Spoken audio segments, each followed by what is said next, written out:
तो क्या चिराग पासवान को अब बड़े ऑफर दिए जाने शुरू कर दिए गए हैं और चिराग पासवान ने होली के पावन त्योहार पर जी हां लालू परिवार को अपना परिवार बताया, इसके साथ ही लालू परिवार को शुभकामनाएं भी दी।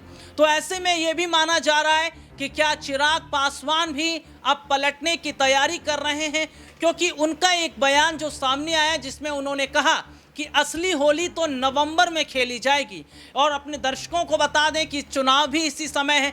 तो ऐसे में क्या वाकई चिराग पासवान ने इशारा कर दिया चुनाव से पहले कि बिहार में इस बार सबसे बड़ा खेल होने जा रहा है?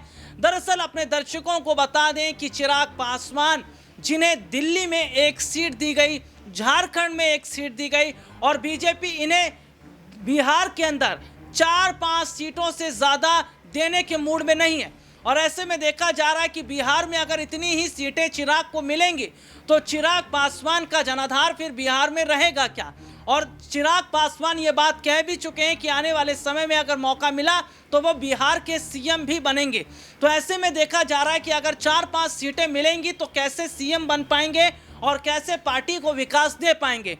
तो जिस तरीके से लालू परिवार की तारीफ चिराग पासवान ने की है और साफ तौर पर देखा जा रहा है कि वे अब पलटने की तैयारी कर रहे हैं, तो क्या तेजस्वी यादव के साथ वे हाथ मिला सकते हैं? दूसरी तरफ यह भी देखा जा रहा है कि तेजस्वी यादव भी चाचा नीतीश कुमार को लेकर बहुत सोच समझकर बयान दे रहे हैं और यहां तक कि राबड़ी देवी ने नीतीश कुमार को लेकर यह भी कहा था कि कहां एनडीए के चक्कर में पड़े, हमारे साथ आइए और हमारे साथ मिलकर सरकार बनाइए।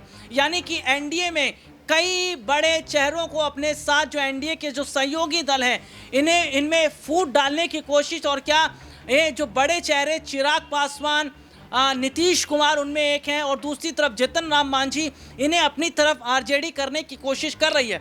देखिए, सबसे बड़ी बात है कि जहां ऐसा लग रहा है कि बिहार में चिराग पासवान को उनके मन मुताबिक उतनी सीटें नहीं मिल पाएगी, तो वहीं दूसरी तरफ ऐसा लग रहा है कि आरजेडी की तरफ जिस तरीके से चिराग पासवान के कदम बढ़ रहे हैं, यानी कि वे एनडीए गठबंधन तोड़ देंगे।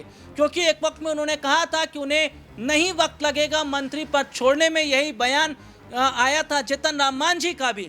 तो ऐसे में देखा जा रहा है कि क्या बिहार में सीटों का समीकरण ही है जो कि एनडीए के लिए मुश्किलें खड़ी करता नजर आ रहा है। हालांकि ये तो आने वाले समय में देखा जाएगा कि कितनी सीटें चिराग पासवान को दी जाएंगी, कितनी मांझी को दी जाएंगी, नीतीश कुमार को कितनी सीटें दी जाएंगी चुनाव लड़ने के लिए, बीजेपी कितनी सीटों पर चुनाव लड़ेगी। लेकिन कहीं उनके ये सहयोगी दल बीजेपी का खेल बिहार चुनाव से पहले ना खराब कर दें। और माना जा रहा है कि तेजस्वी यादव के जो ऑफर जो दिए जा रहे हैं ये जो एनडीए के सहयोगी दलों को, क्या वाकई इसका बड़ा फायदा तेजस्वी यादव को बिहार में हो पाएगा?